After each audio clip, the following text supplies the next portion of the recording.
Hello everyone, my name is Ike, I'm with Eddie Helps, and today what we're going to be going over is how to fix your toilet.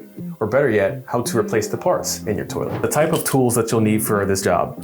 So first being an adjustable wrench. Next you'll need some sort of snips. These are just side cutters. If you don't have snips, you can use a box cutter or anything that has a sharp end on it. And lastly, you're going to need a pair of pliers. Because we're replacing a fill valve, you're going to need a new fill valve, which is this here. Now, you see this is a Pro 45, it's a Fluidmaster.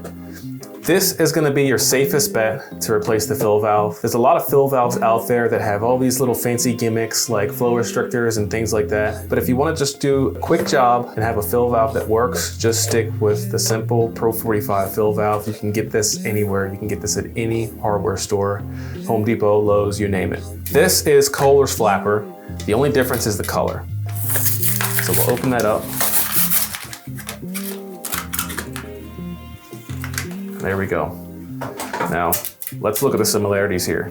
The only difference is the color of the flapper, but you can see it still has the counterweight. It's still a rubber flapper. And because it's Kohler, it even looks the same in design. This is the one that we'll be using for our repair. This is the one that we know will work. Okay, so the very last thing we're gonna need is a toilet supply tube. You can get this at any hardware store, just like the rest of the toilet parts. Now, the only thing about this part here is you can see this is only 9 inches long. They do come in a lot of different lengths. The length that I got for this particular job is a 16-inch supply tube hose. I'm just showing you the difference in lengths here. What I always recommend, if you're doing this for the first time, get a supply tube length that is very long. A common length is a 16 to 20 inch length. I would suggest a 20-inch length supply tube because it's very easy to connect those. You can do a lot with them. It's very easy to work with. The shorter ones are a little harder to work with and you have to kind of be a little bit more precise. If this is your first time, precision is not the goal. We're just trying to fix your toilet issue.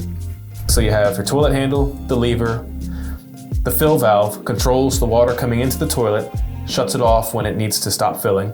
You have the riser tube, which is what the water flows into. The riser tube actually, think of that as a gateway to the toilet bowl. So the water that comes into there actually fills up the bowl so that you can get it to the level so that you can flush it.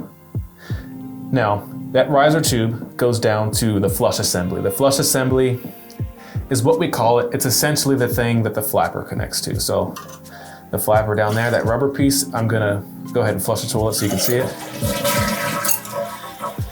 That's the flapper. And as you can see, it flaps up and down. So before we get started, we wanna make sure we do a couple things just to make sure that the work area is safe and to make sure we don't break anything in the process. The first thing being pulling the toilet lid off of the actual tank.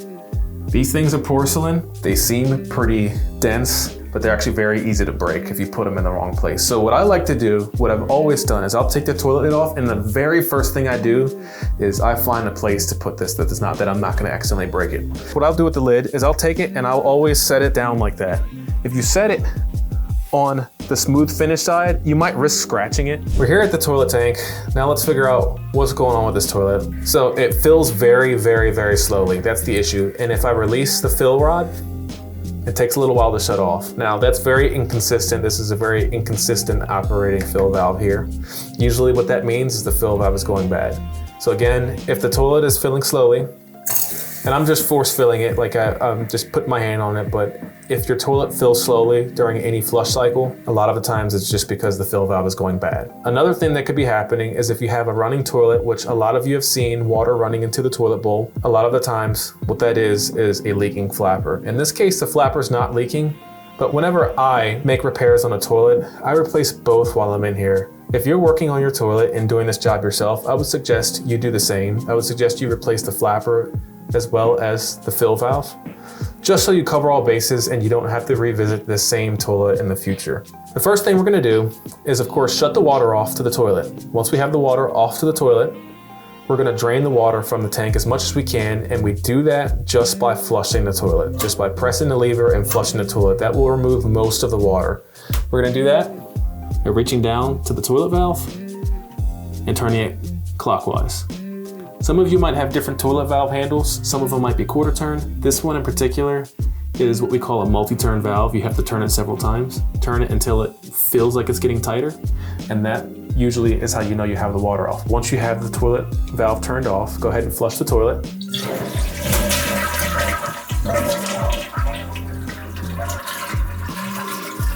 And like I said before, we do this because we need to drain the tank anyways. But to make sure that valve is holding, as you can hear, there's no water running. And you can see also there's no water running or coming up through this valve, which means that valve is holding. It's not leaking. It's not allowing water to pass through. Your valve is functional, which is good. If your valve was not working, you'd have an issue with water flowing through here. And at that point, you would need to stop this project and probably reach out to a plumber, because at that point you'll need to replace your valve. Get yourself a towel or a rag and just stuff it right under your work area here. Now, this is just gonna keep you from making a mess. What you wanna do is take your wrench. Now, this is gonna be pretty much, every scenario is gonna be different when you're trying to do this. I like to reach my hand around behind the toilet, so I'm kind of hugging the toilet just so that I can brace the one side of the valve. So I'll hold it here. You wanna get the wrench on there, and you wanna turn counterclockwise.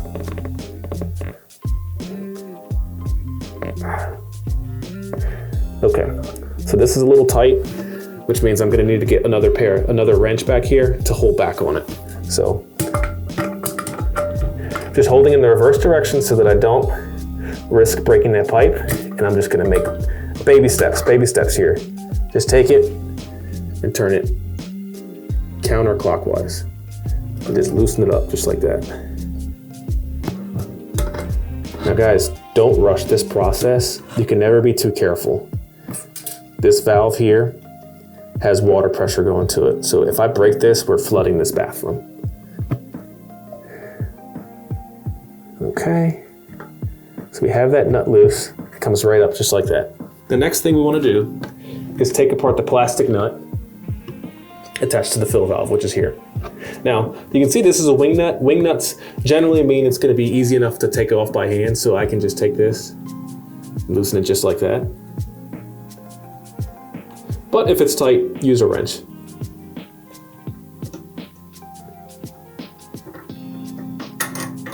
All right. So like I said before, we know this pipe is plastic and we don't want to damage the pipe. So we're going to be very gentle when we pull these two pipes apart. We're just going to kind of wiggle it out here, just like that. And the towel came in perfect. So here's the lock nut. That is creating the seal between the tank and the fill valve. So it's essentially holding everything together. Once you take that loose, all of the remaining water in the tank is going to come draining down. Now, it's going to be too much water for this towel to handle, so I usually like to get something to catch the water. This is just a cut-off bucket, but you can use a cup or anything else that might fit under this space. Right now, the only thing holding that water, the remaining water in the tank from going down, is this fill valve. There's a rubber gasket on the very bottom. The moment that I pull this fill valve up, it's gonna release all of that water, and I'll be able to remove the fill valve. That's what the bucket comes in for. The bucket's gonna be able to catch all that water. So you'll see here, down here, I'm gonna pull it up, and there goes all our water.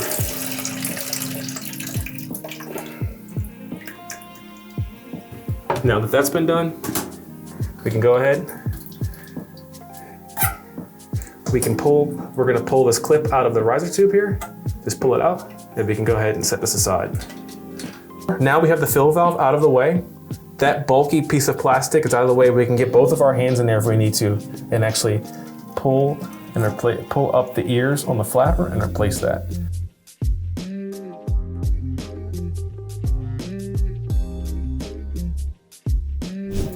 Okay, so we're gonna take our fill valve. Most times when you buy a new fill valve, it's gonna come looking like this. This is a Fluidmaster, so this one comes with everything you'll need, and it's pretty simple. You can get this just about any hardware store.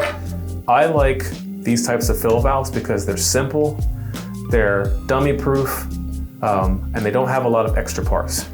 Now we're missing one piece here. We have our fill tube, which this is also important. You can see it comes with these parts here. So we have the clip for the riser tube. This essentially just holds the fill tube in place where it needs to be.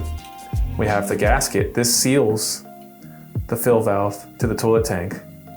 And then we have the plastic lock nut, which you just saw me take apart. So When you buy a fill valve kit, it will come with all of these parts. You don't need to reuse parts. I actually advise against reusing old toilet parts. So we're just gonna pull that out like that. You don't need this. This is for toilet supply tubes that are chrome or soft tubing. You more than likely will not be coming across that if you're doing this job yourself. So the next thing is, this is our gasket. One thing that you have to do is you have to actually take this. This is designed to be punched out of the middle. Don't quite know why they put it together like this, because there's no scenario where they'll ever need that like that. So it must just be for packaging purposes, but you have to rip that center piece out, okay? This you can just throw away. Now what we're gonna do is take our fill valve. We have the shank here and the threads. So you'll take this. What you want is you want the beveled end of the gasket to be facing downward. So if the fill valve is going to go into the toilet like this, you want the beveled end to go down. The flat surface of the gasket is going to press against the bottom of the fill valve's shank here. And I'll show you that now. So this is what you want it to look like. For the most part, no matter what type of fill valve you get, whether it be this, which is a Fluidmaster, or any other type of make or model, they are always gonna have this type of beveled gasket. All toilets come with a beveled gasket, so just remember which end the bevel is supposed to point toward. That's it for the assembly of the toilet fill valve. That's pretty simple on this end. Next thing we're gonna do is put this inside the toilet tank. I'm gonna show you how to adjust this or make sure that it's adjusted at the proper height. So you're pretty much gonna put it right down in that hole that the other one went to. You can see it fits like a glove. Now, when it comes to adjusting the height of these things, as I mentioned before, if these things are not adjusted properly, it'll allow water to fill into this tube here continuously, or you'll have an issue where the water is not even filling up high enough, where you can't even get a full flush. So we wanna make sure that we adjust it properly before turning the water on, because it's just a little bit more difficult to adjust it after the water's been turned on. So the way we do that, I'll pull this back out here, is there's this little retaining washer here that goes right around there. So you can see it pushes and it actually squeezes against the plastic shank and locks it in place. Once you pull it loose, this shank can be moved, this can be pulled, extended, shortened. This shortens the height of the fill valve, okay? So as it turns out, this one's adjusted perfectly for what we need, but I'm gonna show you how to make sure that it's adjusted at the right height before hooking everything up. So we'll go ahead and lock that back in place. Don't forget to lock that in place. If you forget to put this washer in and you set it in there and you hook everything up, this will blow apart and you'll have a flood, okay? So put your plastic retainer like that, shove it down into the hole. An easy way to know if it's adjusted properly is you match the top of the fill valve float with the water fill line. Now you see on this toilet's a little bit old, so you can't really see the fill line, but it's right about there. You can see that matches the height of the float, so that when the water comes up, it stops it at the proper level.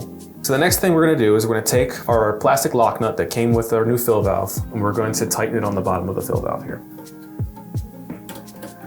And tighten it.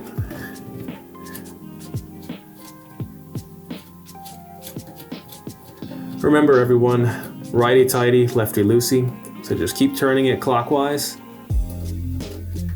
until you feel like it's snug. Now here, that's tight enough to hold in place, but we want to snug it up. And you don't have to use a wrench for this part of the job. You just grab this wing nut and turn it as tight as you can get it. These things are actually designed to be tightened by hand. So it's very unlikely that you're gonna have a leak no matter what your grip strength is. Next thing we're gonna do is we're gonna connect the water supply from here to the valve. So now we're gonna attach our supply tube. One thing I like to do is it just makes it look nice, is remove the tag. It also helps with cleaning if you like for things to look tidy. A lot of times these tags will get dirty, so just remove that. It's a nice little touch. Now we're gonna attach it. So the very first thing I like to do, this is just a habit that I have, but like I said before, it doesn't matter which order you do it in. You're gonna take and tighten the plastic side of your supply tube to the bottom of the fill valve. Now, just like the fill valve's lock nut, these are also designed to be hand tight. So you tighten it by hand, nice and snug, just like that. And that will hold. There's no need to put a wrench on that. At this point, you can see we have a lot of slack here, and we have to get from this point to this point. So how do we accomplish that with all the slack? Like, what are we gonna do with this hose? Well, what we're gonna do is just take it and loop it just like that. So you see, all I didn't kink it, I didn't bend it, I just took it and added a loop into it. And that will shorten the length. There's a lot of flexibility in these hoses, believe it or not. So you're just gonna take and attach that to the valve. Now this part can be a little tricky sometimes. Like if you don't have it perfectly lined up, it can be a little hard to tighten. Just take your time.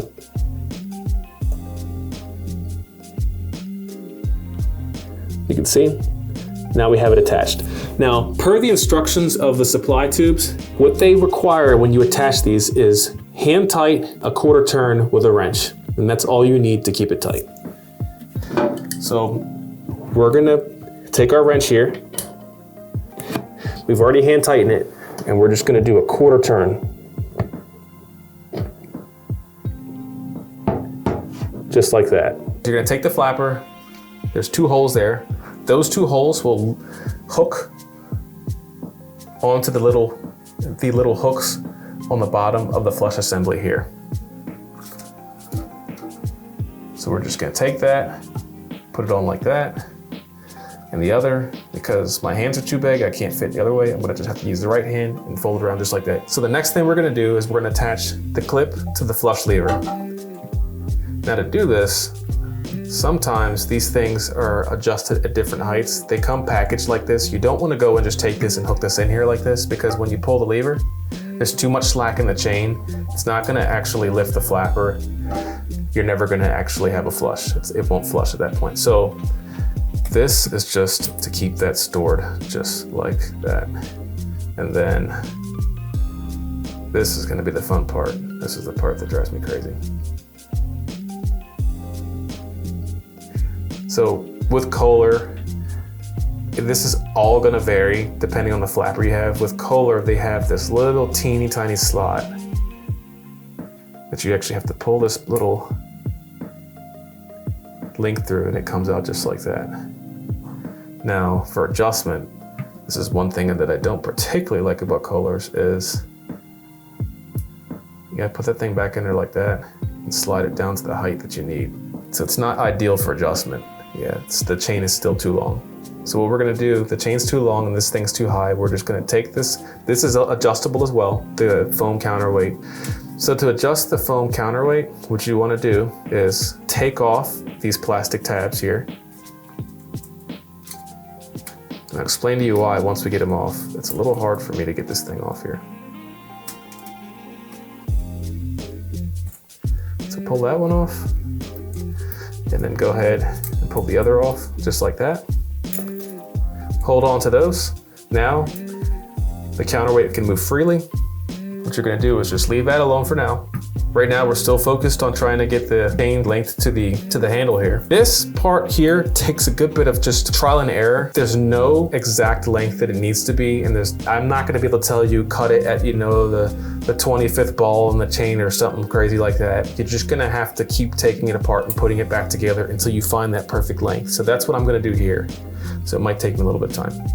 So we finally have this little metal hook attached to the linkage here. So now what we're gonna do is just clip it right into the toilet handle. Now the toilet handle has slots in different places. You can see there's holes in the top, and there's actually holes in the side here, which you can't see. It'd be very hard for you to see from a camera view angle, but there's holes in the side of the lever here. We're gonna clip into one of those holes because the chain actually, it fits a lot better. It's a lot easier to take out for adjustment. I don't like clipping it in the top holes, because what I find is a lot of times what will happen is that these areas are weaker.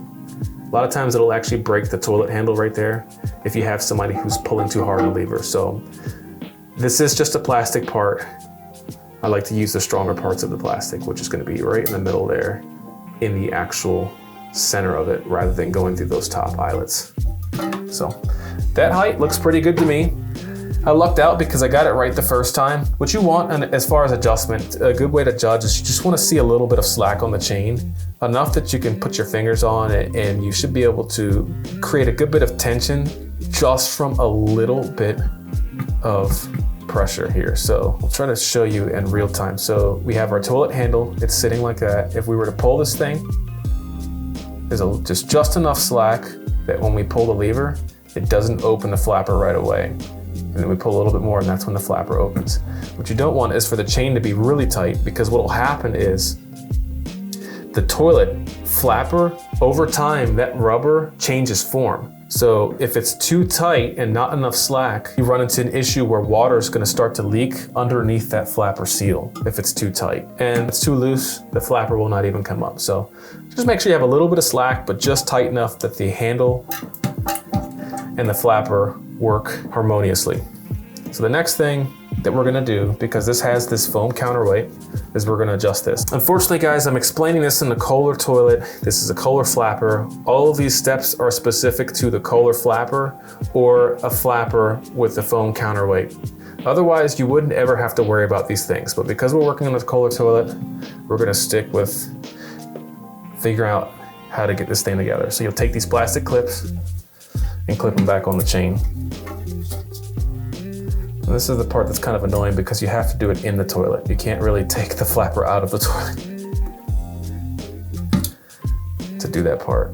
If you aren't working with a Kohler toilet, the step would simply be shortening the chain to the height that you need it to be and clipping it onto the toilet handle. You wouldn't have the float here, and you wouldn't have this type of Kohler linkage, which is proprietary to Kohler. Then we have this other plastic piece we're gonna take and we're gonna clip on top of that counterweight.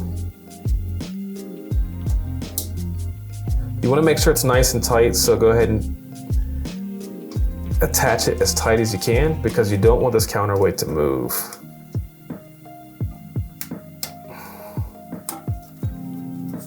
Now for this particular flapper, most of the flappers will raise when the water level, when you pull the lever, the flapper will actually raise to its maximum opening by itself. But Kohler and a lot of other toilet brands have these little counterweights, these foam counterweights, so that the water level actually causes this float to become so buoyant that it pulls the flapper. It just aids in the flapper opening. That's all it does, is help the flapper open a little bit easier. As it turns out, some toilets won't even work without this thing on there, so it's very specific to each toilet. Okay, before we go and cut the excess on the chain, we're gonna hook up the fill tube and we're gonna test everything, and then we'll cut everything short like we need to. So now we take our clip. This came with the fill valve assembly, and we're just gonna take this, and this is just the fill hose clip. You'll take this end here and squeeze it on. Now I usually just take my fingers and pry it apart. Fit it right over that tube, just like that. Now, when you do this part here, you wanna be very careful because this plastic riser tube is extremely brittle. The slightest bit of pressure one way or the other can actually break this here. You don't wanna break this because if you break it, now you're getting into a bigger job. So we wanna keep the job small and easy. So just be very careful with that. Now, we have our fill tube. Our fill tube, this is generally the length that they come in. As you can see, this is way too long for what we need.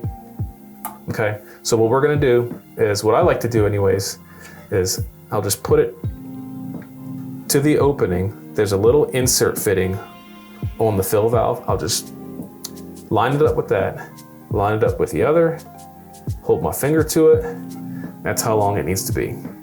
You can cut this with a pair of scissors, you can cut it with a box cutter, or you can cut it with some sort of side cutter or snips, which is what I'm gonna do. I'm gonna cut it with a side cutter here. Just like that. That's the length we need. We're gonna go ahead and push that. And all it does is push into that barbed insert fitting there. Just like that. And we're gonna take, and remember to hold this part here. Remember, we don't want to put any pressure on this tube. If it makes you feel more comfortable, you can actually take this thing back out and just attach it separately. So we'll attach this thing first. So that way we're not putting pressure on the riser tube, and then just take this and reassemble it just like that. Because I'm a plumber, I do things a lot of times out of order because I know how gentle I need to be, but if this is your first time, always err on the side of safety. So now we have everything assembled in the toilet tank. The fill valve has been replaced. The flapper has been replaced. Everything is linked and hooked up. Now the next thing we're gonna do is turn the water back on. Now this part is important. Once I turn the water back on, you're gonna see water start to flow from this fill tube here. A key difference to note is gonna be before what we saw was the fill valve when it was running water, it was barely trickling out of this opening. Now what you're gonna see is when I turn the water on, this is actually gonna run at a lot higher of a pressure, and that's because it's a new fill valve. There's no flow restriction, there's no issue with it at that point. So I'll demonstrate here for you. We'll turn the water on. Look how much more water is coming out of that thing.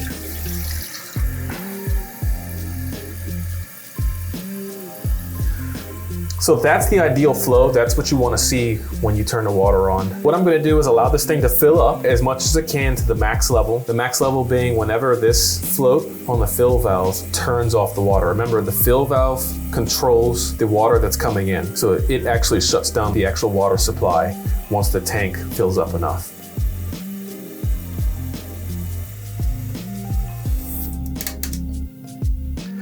Alrighty, so you see the fill valve did its job. It stopped the water when the water level got to a point where it actually picked the float up. That's how a toilet works. Everything should be pretty automatic after you have working parts in here. So I'm gonna show you a little trick here. If you want to fill the toilet up, just like I did before, just push down and all you're doing is eliminating the float function. So this water line looks to be just about perfect as to what we guessed before. So we matched the float up with the water line and it looks to be about perfect. But we're gonna test it and make sure the toilet is working like it should. What I'm gonna do now is I wanna test the handle to make sure there's enough slack on the handle. We don't want that to be too tight, which that looks good.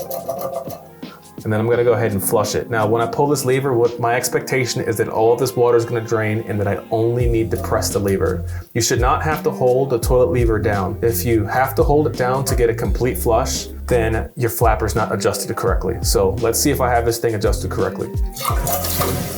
I don't. So you see that? I pulled the lever and it didn't flush it all the way. That means that I have to do some adjusting here.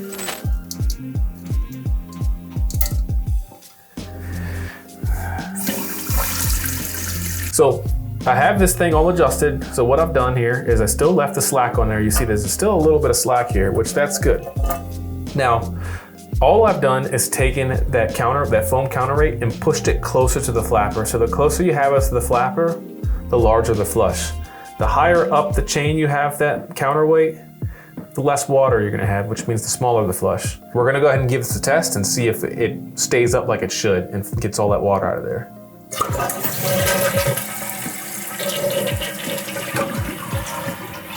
So as you can see, it stayed open the whole time. The foam counterweight held the flapper open and all of that water completed the flush. I've got the flapper adjusted. Everything is good to go. We have a nice flush. Now the very next thing we're gonna do is we're gonna cut the excess slack off of this chain. Now, why do we do this? Why not just leave it in the toilet? Why not just say it's all good to go, we'll just have some extra for later? Well, the issue is, depending on the toilet that you have, if you leave all of the slack on the chain, what will happen is that chain can actually, you can see it's long enough to reach the bottom of the flapper. That can get stuck on the bottom of the flapper and keep the flapper from actually sealing properly. So you don't want all this excess chain. We'll leave 4 beads here so that if we need to make it a little bit longer, we have enough to play with. Now, what I'll cut this thing with is our side cutters here. Anything that cuts metal, you can use to cut these things. So you just take and just like that. In the event that you need to do minor adjustments, that's what this knob is for. This is for minor adjustments. Now, turning it counterclockwise actually reduces the amount of water that goes in there. So what it's doing right now is it's pushing the float down further. So I'll show you here. I'll turn it all the way counterclockwise. And you can see the float's actually going below the water line. That's because I'm lowering the float. So once I flush this toilet, when this thing starts to fill back up, it's actually gonna turn the water off at an earlier point. that probably won't be enough water for a full flush. So what I'm gonna do here is I'm actually gonna raise the float up because we want more water for a full flush. So I'll turn it clockwise, and that's just raising the float up.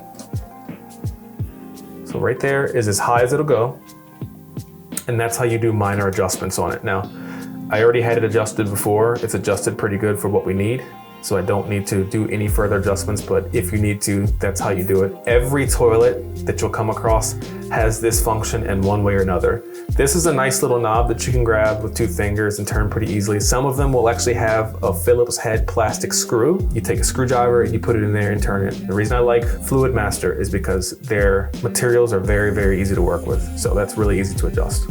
For those of you that ran into problems while trying to fix your toilet, please feel free to reach out to Eddie Helps, where an expert plumber can help you get your problem solved.